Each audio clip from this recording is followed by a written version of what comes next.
talked about this. We've talked about state of mind.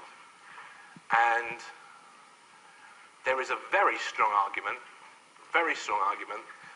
that your ability to influence your own state of mind, in other words, how you feel, minute to minute, hour to hour, your ability to choose and influence this is the most important skill as a human being that you possess, but certainly as a business owner that you possess, for the reasons we've discussed.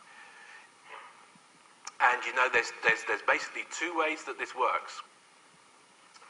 If you think of basic cause and effect, you know, if I do that, it makes a noise, and the effect is the noise, and the cause is me doing that. Basic cause and effect. The majority of the population live their life at effect. They are at the effect of everything, particularly in this economy.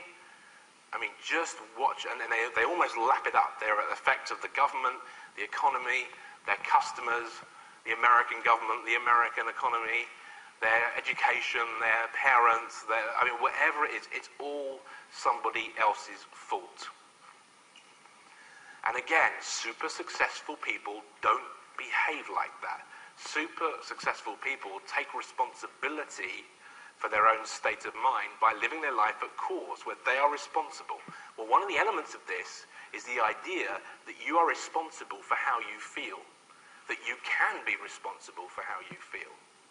Now, I didn't teach you this in school, and one of the really interesting things about the developments in psychology and neuroscience and advanced thinking of the last 10, 15 years is a real understanding of how we can influence our own thinking and influence our minds so that we can choose how we feel and influence how we feel minute to minute and moment to moment.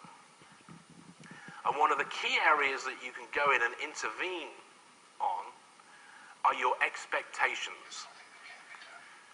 Because actually, if you think of the times when you're frustrated or irritated or annoyed or whatever it may be, I can pretty much guarantee that if we kind of dug into what was going on, we would find that you had expectations of how things should have been, how people should have reacted, how they should have behaved, that were not met.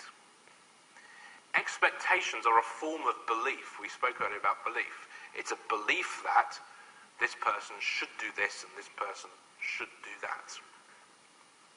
The point about this is not whether kind of you're right or wrong or the other people are right or wrong. The question is, do you have expectations that help you or hinder you? Because if you have expectations about your customers, your colleagues, your staff, the world, the government, whatever it may be, that are not being met and are not going to be met, and when they're not met you feel lousy, then is that going to impact your ability to perform at your best? Absolutely.